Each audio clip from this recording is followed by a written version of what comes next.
Crazy DJ Bazarro. I go way back to 1994. Producer of the Dysfunctional Family, Bushwick, Brooklyn.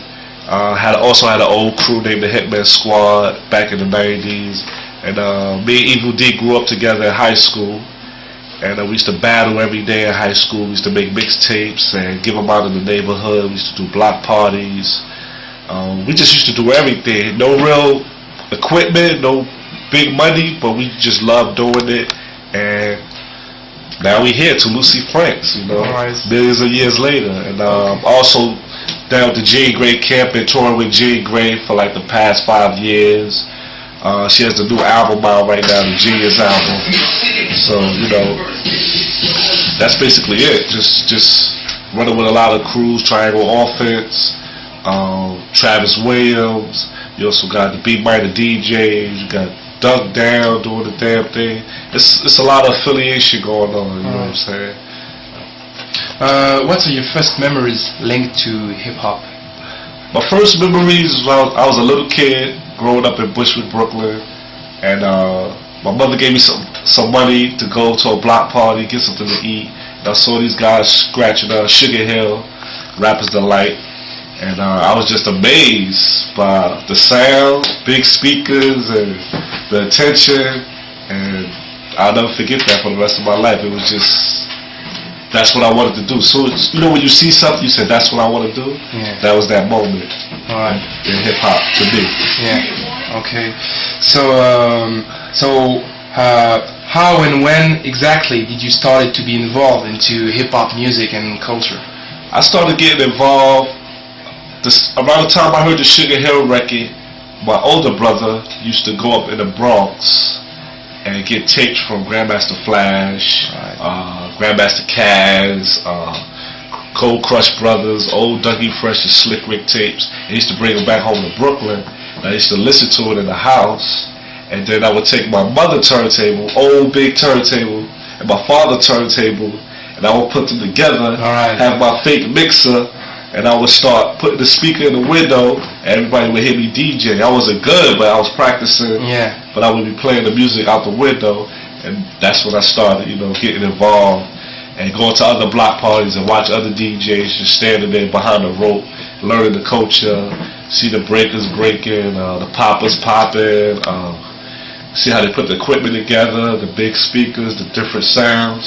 That's why I started getting involved. I'll say around maybe, as I got more technical with it, I say 1985, 86.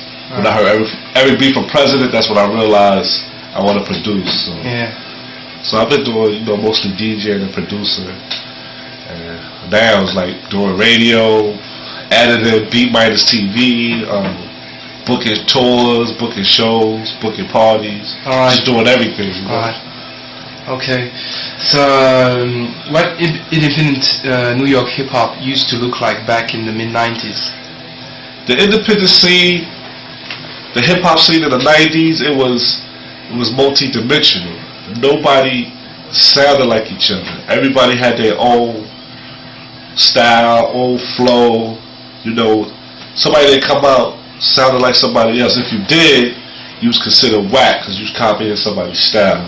And the 90s was just like a lot of samples wasn't touched yet. Yeah. So it was like digging from the crates and you was finding a lot of treasures. There were a lot of things to do. And, you know, sampling and digging in the crates was real special because not everybody had the same beats. Yeah. But now that everybody's doing it, you can go online and just download an old record. Now you hear the same beats being used over and over. Yeah. And like, it's kind of like culture's like stagnated to that point. But there's still a lot of good hip hop out there. You just have to look for it. Yeah. You can't let the major labels or the mainstream determine what you should hear. You should go out and look for it yourself. Go for what you want. Because it's out there, you know. Okay. Can you talk about your career and what did you enjoy the most and what did have disappointed you? Oh man, I go so way back. My first record recorded in Power Play Studios with Patrick Adams. He was a big engineer for Eric B and Rakim, EP&D. He was like my first teacher because I was like a little kid, and I produced a song named Rhoda that was written by Method Man before Meth was even famous. And I found out later that Method Man wrote the record because the rapper on the record didn't tell me, but we put the record out, we got a good response, and around that time I heard Meth was looking for us. I was like, oh shit, you know. He never told us he stole a song from Meth, so that's a story in itself. But after that deal fell through with the Rhoda and Nothing But the Truth joint, I started my own crew, Dysfunctional Family. I went out to California, was learning the culture. For like 8 months, I was out in Oakland with my brother, just watching everything. Okay. And I came back home in I say '93, and just started the Dysfunctional Family. And our first single was New Rough Flavor, and we used to get a lot of help from Dan Smalls from Loud Records. He used to send our records out with Mobb Deep and Cellar Dwellers and Wu-Tang. We got a good response once he sent out the records. So New Rough Flavor became like a real big thing on the local underground scene. And around that time, Black Moon was out. I had me and Evil D used to have little squabbles, so we wasn't really working together. But I was just doing my own thing. Okay.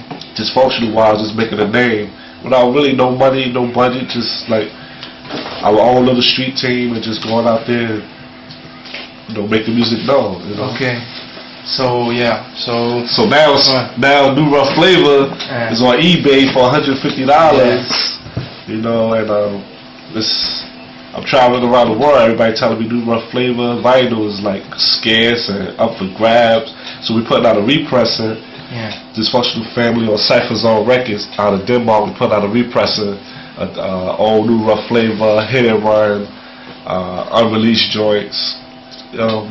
A lot of things going on right now. Okay. But as far as my career, Dysfunctional Family, then I used to tour with a party, B-Fly MC, tour with her, Bahamadia, DJ Drama, back in 2000, and from a party I met Jean Grae. So that's been my career, like really stuck to doing good. Yeah. Okay.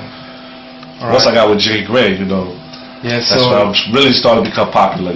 So let's talk about DJ. So you DJ for her on tour. So can you talk about it? DJ for Jean Grae was like the best thing that happened to me as far as my hip hop career, because she was already making a name for herself. I've heard of her, but I didn't meet her. Okay. And we met through a party. We did a show in Toronto, and we hooked up after that. And she's just raw, natural talent. And you could, as soon as I met her and heard her stuff, I was like, she's on her way to become a very big person in hip hop. And I wanted to be a part of that. And she like the way I just carried myself and rock the shows. We would rock the show anywhere. We could be in the library, 10 people rock the show. We could be in France, 10,000 people and rock the show. So we didn't have, she didn't have the video, the constant airplay. But we was touring, big promotion, but we was touring around the world. She's an ill lyricist, Forget the female part. She's just an ill MC, one of the best ever. You know what I'm saying? She never got her due because people scared of her. That's how dope she is. And that takes a toll on a person. They're not getting their respect, but you want them to keep putting out material, but they're not getting respect. Then you give it a guy that's having his ABC raps and 1, 2, 3 raps, getting all the recognition. It can wear down on you. So she's retiring, and you know what? I can't blame her. You mean she's retired? Yeah, this is it. Okay, she stopped rapping. She's gonna stop rapping. Okay, all right. She's gonna stop doing the whole scene thing. Okay. Yeah, this is it. Okay.